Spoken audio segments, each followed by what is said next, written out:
So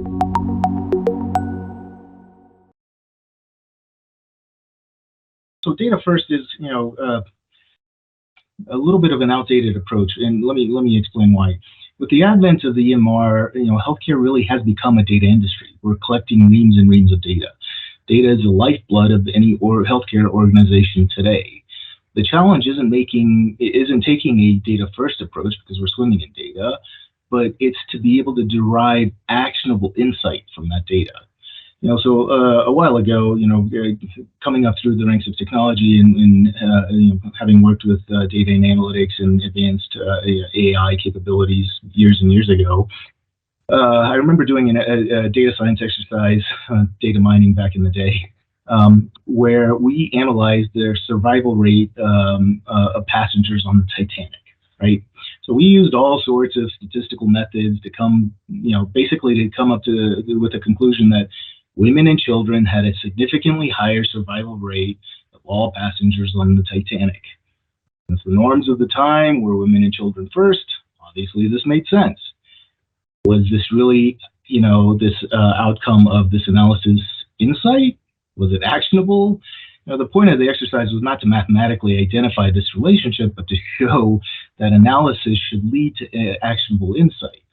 Healthcare, identifying patients at risk for particular conditions is a great first start, but is that risk score that you've assigned that patient actionable? Do you have clinical pathways identified to mitigate that risk, for that patient or the patient population? That's where we need to get to as an industry. Talking about case reviews, peer reviews, documentation reviews, you're reviewing them for specific things, and that ontology has to exist in order for you to understand what the relationships are, so on and so forth.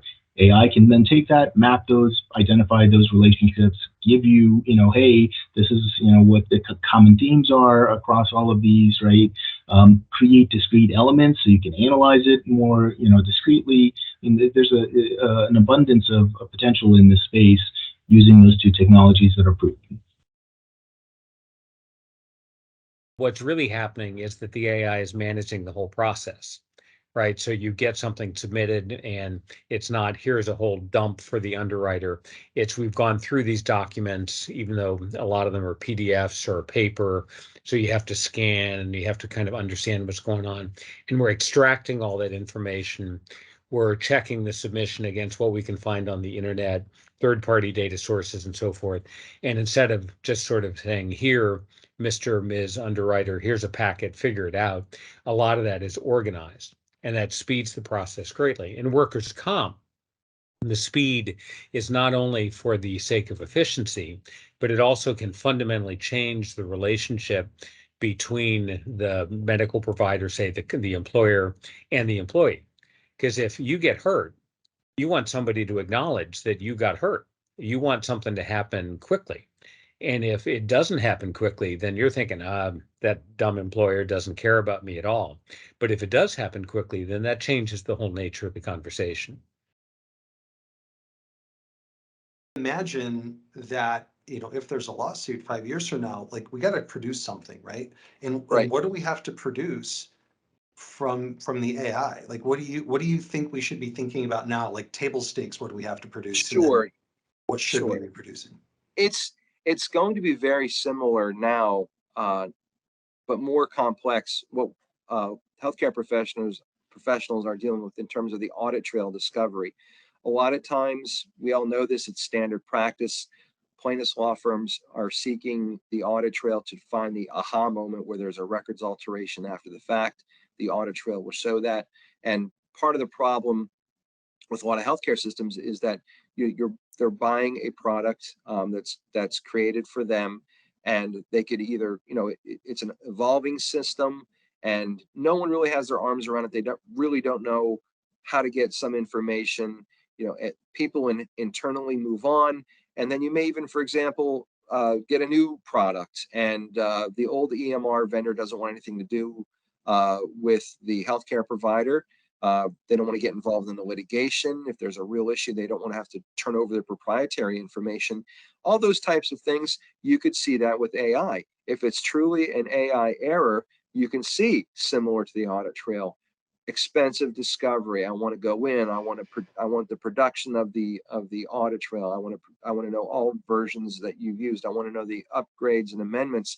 And you may not be able to do that as a healthcare provider because it's not yours. It's someone else's property. So, and you may want to try to bring them in, but good luck on that. Why would they voluntarily try to get back in to talk about if it's truly a proprietary issue or their error? Why would they want to actively get involved in litigation to basically talk or expose one of their problems with their products? So I can definitely see as thorough a discovery into the AI, when it was adopted, who the vendor is, retrospective analysis, as we're seeing right now with Audit Trail. Maybe just looking at hospitals and healthcare in general, what are people doing wrong most of the time? Mm-hmm. What are they missing most often? And then who are the what are the leaders really doing? Those that really have a good handle on their cybersecurity infrastructure and best practices. Like, what can we learn from, kind of who's leading the good practice? question. And this is no hit on hospitals or the healthcare industry in general. They're oftentimes, first of all, strapped for their IT resources, their technology resources, for budget for things like security and compliance. Local facilities, things like that, have a really, really tough time keeping up with the demand. So what they're doing is they're focusing on compliance, kind of their requirements, right? HIPAA compliance, protecting PHI, right? That's the focus. To be effective in cybersecurity, we have to step back and we have to follow an industry recognized cybersecurity framework. What most people don't understand is that cybersecurity is not just getting a bunch of smart techie people in a room and having them figure out stuff to do on the on the computers. It's not about make it up as you go. We need to follow industry recognized best practices and standards. There are a bunch of them out there. A lot of people have heard of like ISO 27001 standards, NIST, the National Institute of Standards and Technologies Cybersecurity Framework, or NIST CSF, is an excellent framework for people to follow. CIS controls is another one. And what these frameworks are is really just a big list of all the things that a company should do, an organization should do, to be considered proactive in their cyber risk management. So it really gives you a path forward, a direction, an understanding of where you are today. And these things are readily available online. You can go to the NIST website, look up NIST CSF or NIST 853. There are a bunch of them out there.